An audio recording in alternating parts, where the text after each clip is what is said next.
leader was more than willing to oblige Impex Consultancy for a few bundle of currency notes.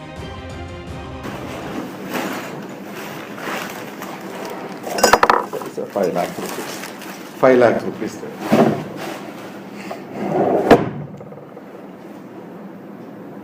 दोस्तों, मैं फरहान अहमद हूं। आज हम बात करेंगे पश्चिम बंगाल के राजनीतिक में आए भूचाल की, क्योंकि जिस तरीके से बीजेपी के एक तोता ने पश्चिम बंगाल में नई नवेली सरकार के उन मंत्री और विधायकों को गिरफ्तार कर अपने कार्यालय यानी निजाम हाउस में लेकर पहुंच गई, जिसके बाद पूरी राजनीति गर्मा गई है। बीजेपी पश्चिम बंगाल चुनाव में मिली करारी हार को भुनाने के लिए अब इस तरीके का हथकंडा अपनाना शुरू कर दिया है, क्योंकि बीजेपी का ये इतिहास रहा है कि उसके जो तोता है सीबीआई एजेंसी है, लोगों को परेशान करने का काम करती है। और यही पश्चिम बंगाल में भी हुआ, जब नई नवेली सरकार यानी जीती हुई एक पूर्ण बहुमत की सरकार के वो मंत्री को बीजेपी के इशारे पर यानी भारतीय जनता पार्टी या यूं कहें कि अमित शाह के इशारे पर बंगाल के 2 मंत्री सहित 4 नेताओं को गिरफ्तार कर लिया गया है, जिसमें कई विधायक भी हैं।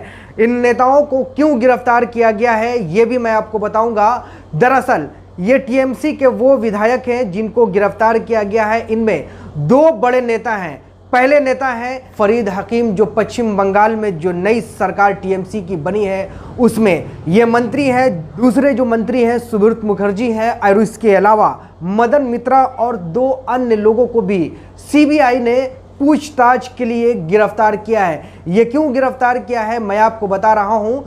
दरअसल ये पूरा मामला पश्चिम बंगाल विधानसभा का 2016 के चुनाव से पहले का है, जब नारदा स्कैम घोटाला हुआ था, यानी नारदा स्टिंग के तहत इन जैसे नेताओं को देखा गया था, जिसके बाद जो पश्चिम बंगाल के गवर्नर हैं जगदीप धनखड़, उनके इशारे पर यह गिरफ्तारी की गई है। लेकिन सबसे बड़ा सवाल यह है कि सीबीआई ने पश्चिम बंगाल के विधानसभा के स्पीकर के बगैर इजाजत के ही इन मंत्रियों को गिरफ्तार किया गया है। लेकिन बीजेपी ये बात भूल गई कि खुद उनके पार्टी में ही 2 ऐसे बड़े नेता हैं जो आज बीजेपी का दामन थामकर खुद को पाक साफ समझ रहे हैं। पहले आप इन दोनों बड़े नेताओं का वीडियो देखिए कि किस तरीके से खुफिया कैमरे पर ये पैसा लेते हुए साफ दिखाई दे रहे हैं। 5 lakh rupees. 5 lakh rupees.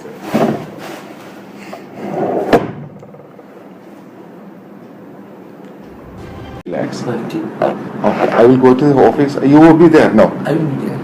Okay, after 1 hour. तो आपने देखा कि किस तरीके से जो बीजेपी में अभी सबसे बड़े नेता के रूप में उभरे हैं शुवेंदु अधिकारी और मुकुल राय, जो पहले ही टीएमसी का दामन छोड़कर बीजेपी में शामिल हो चुके हैं, ये दोनों किस तरीके से एक खुफिया कैमरे पर पैसा ले उगाही कर रहे हैं। इस मामले के बाद पूरे पश्चिम बंगाल में तूल पकड़ लिया था। लेकिन अब सबसे बड़ा सवाल ये है, मैं सवाल करना चाहता हूं केंद्र की सीबीआई से और केंद्र की भाजपा सरकार और अमित शाह से कि इन 2 बड़े नेताओं पर कार्रवाई कब होगी।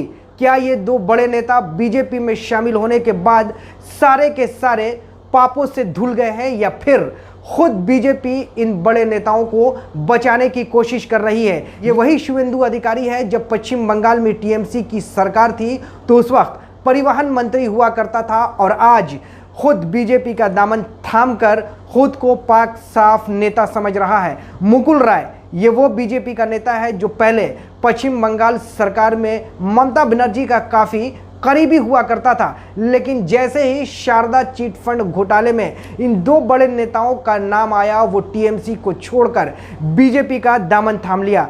लेकिन इन 2 बड़े नेताओं पर सीबीआई ने अब तक कोई कार्रवाई नहीं किया है। लेकिन कार्रवाई किस पर हो रही है? टीएमसी के वो बड़े नेताओं पर जिनका नारदा स्कैम घोटाले के तहत नाम उजागर हुआ था।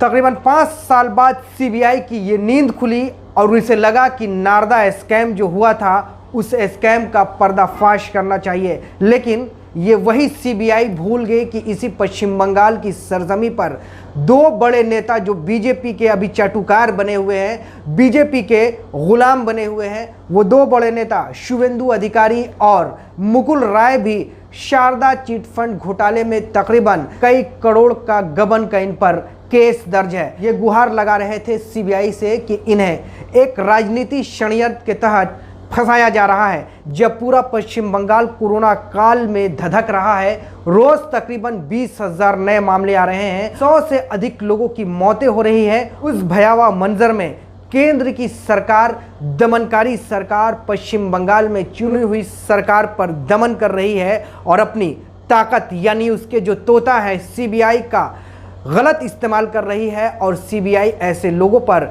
शिकंजा कस रही है। अगर यही टीएमसी के मंत्री फिराद हकीम और सुब्रतो मुखर्जी आज बीजेपी का दामन थाम ले तो उन पर नारदा स्कैम जैसे तमाम जो आरोप लगे हैं वो बिल्कुल बेबुनियाद साबित हो जाएंगे।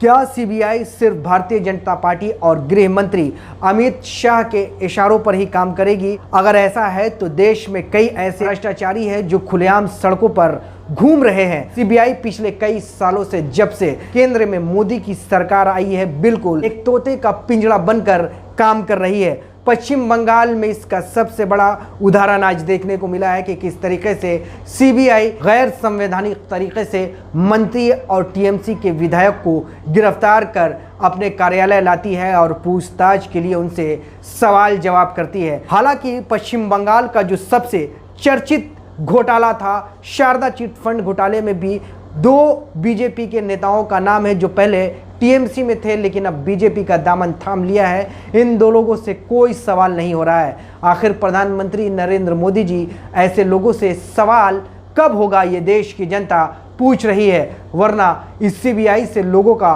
विश्वास उठ जाएगा, इस ईडी से लोगों का विश्वास उठ जाएगा। आपके इस तानाशाही रवैये से लोकतंत्र की मर्यादा पूरी तरीके से धूमिल हो रही है।